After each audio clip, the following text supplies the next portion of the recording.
বন্ধুরা, আপনাদের YouTube channel বং টিপসে আপনাদের সুস্বাগতম। আপনি যদি এই চ্যানেলটি সাবস্ক্রাইব না করে থাকেন, এখনই সাবস্ক্রাইব করুন, জীবন বদলে যেতে পারে। পূজা পাঠের সাথে সম্পর্কিত গুরুত্বপূর্ণ বিষয়। এক হাত দিয়ে প্রণাম করা উচিত নয়। 2. ঘুমন্ত ব্যক্তির চরণ স্পর্শ করা উচিত নয়। 3. বড়দের প্রণাম করার সময় ডান হাত দিয়ে তাদের ডান পা এবং বাম হাত দিয়ে তাদের বাম পা স্পর্শ করে প্রণাম করুন। 4. জপ করার সময় জিহ্বা বা ঠোঁট নাড়ানো উচিত নয়। একে বলা হয় উপাংশু জপ। এর ফল শতগুণ ফলদায়ক হয়ে থাকে। 5. সকল ধর্মীয় কাজে স্ত্রীকে ডান পাশে বসিয়ে ধর্মীয় আচার পালন করতে হবে। 6.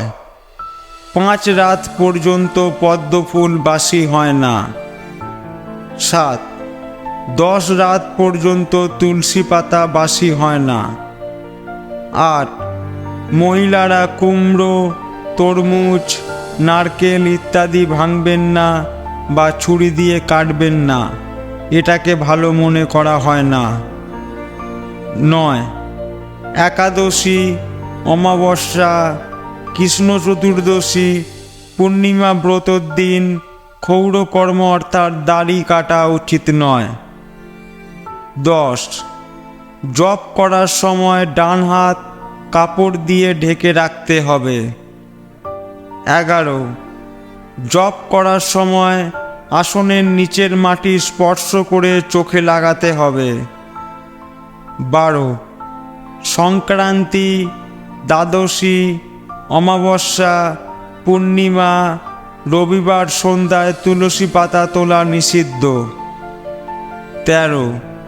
প্রদীপ দিয়ে প্রদীপ জ্বালানো উচিত নয়। 14. যজ্ঞ, শ্রাদ্ধ ইত্যাদিতে কালো তিল ব্যবহার করা উচিত, সাদা তিল নয়। 15.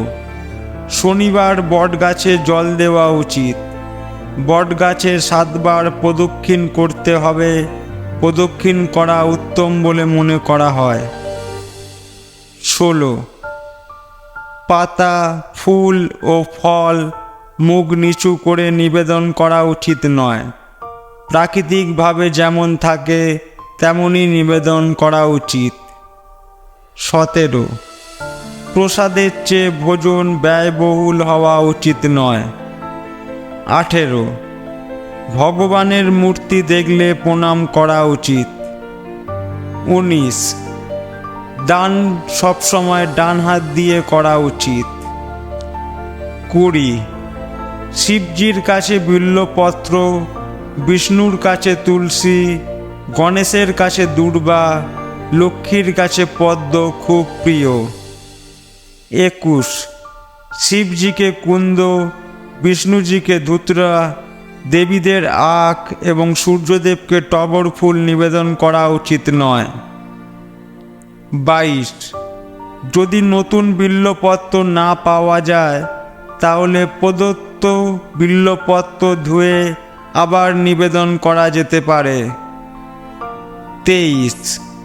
ভগবান বিষ্ণুকে চাল, গণেশকে তুলসী, দুর্গাজি এবং সূর্যনারায়ণকে বিল্বপত্র নিবেদন করবেন না।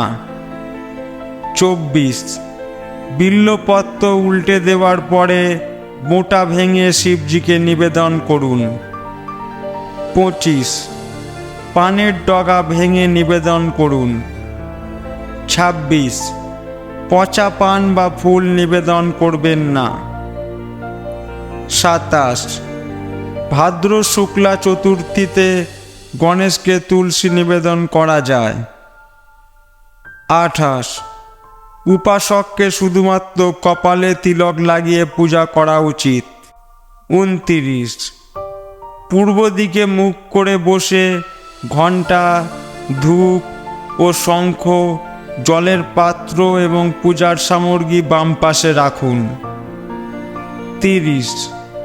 আপনার বাম পাশে ঘি দিয়ে জ্বালানো প্রদীপ অর্থাৎ দেবতার ডান পাশে রাখুন এবং চালের উপর প্রদীপ রেখে প্রদীপ জ্বালান। বন্ধুরা, আমাদের তথ্যগুলো ভালো লাগলে লাইক, শেয়ার ও চ্যানেলটি সাবস্ক্রাইব করতে ভুলো না যেন। ধন্যবাদ।